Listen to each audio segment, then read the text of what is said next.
उद्धव ठाकरे यांनी मार्मिकच्या दिवाळी अंकातील लेखातून ठाकरे ब्रँडवर भाष्य केले। ठाकरे बंधू एकत्र आले तर झाली कावकाव सुरू असा टोला उद्धव ठाकरेंनी लगावलाय। मुंबईत ठाकरे ब्रँड चालणार का? पालिकेवर झेंडा कुणाचा फडकणार? मराठी आणि अमराठी अशी विभागणी कोण कशा करताय हे न कळण्या इतकं ना आम्ही दूधखुळे आहोत ना जनता बोळ्यानं दूध पिते असा हल्लाबोल उद्धव ठाकरेंनी केलाय।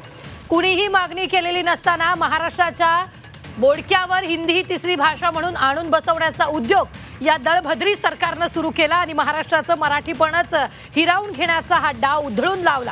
ठाकरे बंधू एकत्र आलेत असा इशारा उद्धव ठाकरेंनी दिलाय। या संदर्भात ताजे अपडेट देत आहेत आपले प्रतिनिधी कृष्णात पाटील। कृष्णात, या लेखात नेमकं उद्धव ठाकरेंनी काय म्हटलंय?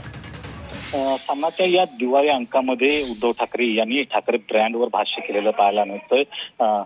महाराष्ट्रावरच्या प्रेमानं हा ब्रँड स्वीकारलेला आहे। कोणाचा बाप पळवून हा ब्रँड बनवलेला नसल्याचं टोला त्यांनी एकनाथ शिंदे यांना लगावल्याचं पाहायला मिळते। त्याचबरोबर मुंबईच्या सह महाराष्ट्राच्या मुळावर उठेल त्याला शिवसेनेशी सामना करायची तयारी ठेवावी लागेल। ठाकरेंचा जन्म हा लढाईसाठी झालेला असल्याचं त्यांनी यावेळी स्पष्ट केलेलं आहे। त्याचाच अर्थ येणाऱ्या काळामध्ये ठाकरे ब्रँड हा मोठा करण्यासाठी आणि एकत्रित येण्यासाठीच दोन्ही बंधू ठाकरे बंधू एकत्र येण्यासाठीच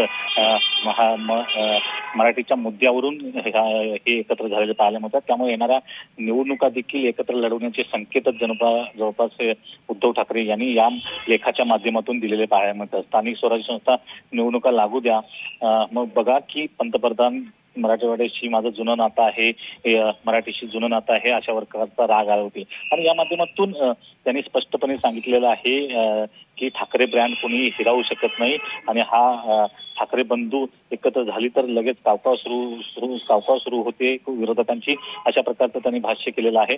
ठाकरे ब्रँड हा प्रबोधनकार ठाकरे यांच्या जाज्वल्य सुधारकी विचारांमधून तयार झालेला आहे। भट्टीत तापवून घेऊन घराचे घाव सहन करावे लागतात तेव्हा असे ब्रँड तयार होतात, अशा प्रकारे एक विरोधकांना टोला देखील लगावलेला आहे।